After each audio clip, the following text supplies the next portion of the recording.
बाप और बेटे और उल-कुदस के नाम से आमीन।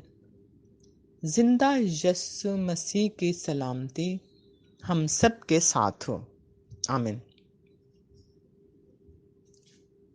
मुकद्दस यूहन्ना की अंजील उसका 3 बाब पहली 8 आयत। फरीसियों में से एक शख्स निकोदेमुस नामी यहूदियों का एक सरदार था। वो रात के वक्त उसके पास आया और उससे कहा कि रब्बी, हम जानते हैं कि तू खुदा की तरफ से उस्ताद होकर आया है, क्योंकि जो निशान तू दिखाता है कोई दिखा नहीं सकता जब तक खुदा उसके साथ ना हो। यीशु ने जवाब में उससे कहा, मैं तुझसे सच सच कहता हूँ कि जब तक कोई असरे नौ पैदा ना हो वो खुदा की बादशाही देख नहीं सकता। निकोदेमुस ने उससे कहा, आदमी जब बूढ़ा हो गया तो क्यों कर पैदा हो सकता है? क्या दोबारा वो अपनी माँ के पेट में दाखिल होकर पैदा हो सकता है? यीशु ने जवाब दिया कि मैं तुझसे सच सच कहता हूँ कि जब तक कोई पानी और रूह से पैदा ना हो वो खुदा की बादशाही में दाखिल नहीं हो सकता। जो जस्त से पैदा हुआ है वो जस्त है, और जो रूह से पैदा हुआ है वो रूह है। ताजुब ना कर कि मैंने तुझसे कहा कि तुम्हें असरे नौ पैदा होना जरूर है। हवा जिधर चाहती है चलती है और तू उसकी आवाज सुनता है, मगर नहीं जानता कि वो कहाँ से आती और कहाँ जाती है। हर वो जो रूह से पैदा हुआ ऐसा ही है। पाक कलाम के पढ़े और सुने जाने पर खुदा की बरकत हो, खुदा का शुक्र हो। ध्यान और ज्ञान। अजीज बहन भाइयों,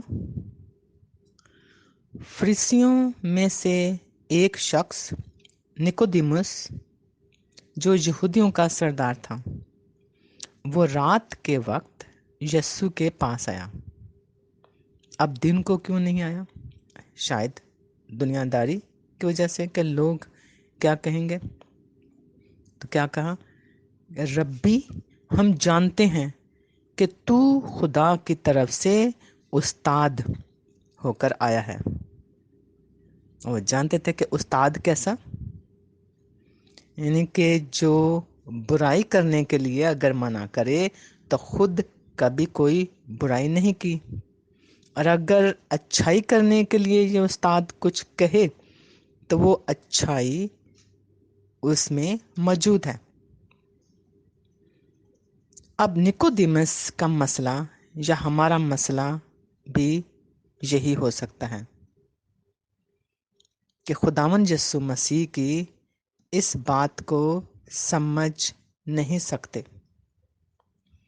कि जब तक कोई पानी और रूह से पैदा ना हो खुदा की बादशाही में दाखिल नहीं हो सकता। अब नए सिरे से पैदा होना क्या है? तो अजीज बहन भाइयों, हम जिस्मानी हैं तो जिस्मानी बातों की तरह ही समझते हैं, और जो रूहानी है वो रूहानी तौर पर ही समझ सकते हैं।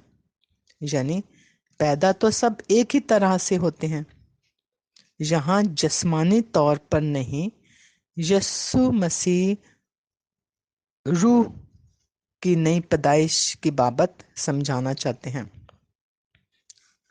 मसलन आज की पहली तलावत में भी रसूलों के अमाल उसका 4 बाब 31 आयत में यूं मरकूम है, और जब वो दुआ कर चुके तो वो मकान जहां वो जमा थे हिल गया, और वो सब रुल कुद्स से मामूर होकर खुदा का कलाम دلیری سے سنانے لگے۔ یہ ہے روح کا کام۔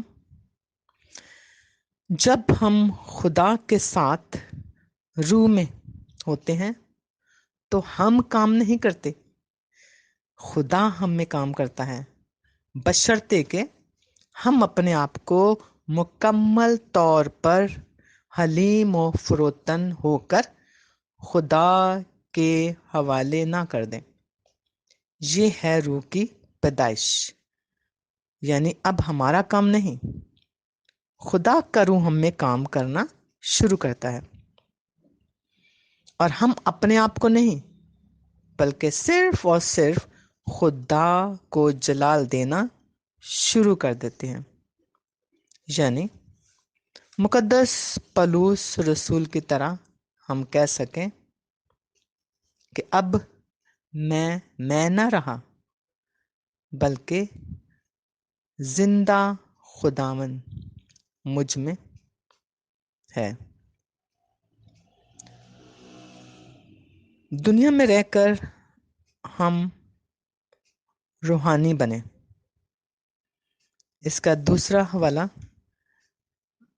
بہت خوبصورت، یوحنا کی انجیل ہی اس کا 17 باب 14 آیات میں یوں مرقوم ہے: میں نے تیرا کلام انہیں دیا ہے اور دنیا نے ان سے کینہ رکھا ہے، اس لیے کہ جیسے میں دنیا کا نہیں ہوں وہ بھی دنیا کے نہیں۔ تو آئیں عزیز بہن بھائیوں، ہم جسمانی پاکیزگی، دل کی گہرائیوں اور روح سے معمور ہو کر دعا کرنے میں مشغول رہیں، تاکہ جسد یا جسمانی نہ رہیں بلکہ روحانی بن جائیں۔ خداوند ہم سب کو ایسا کرنے کی توفیق عطا فرمائے، آمین۔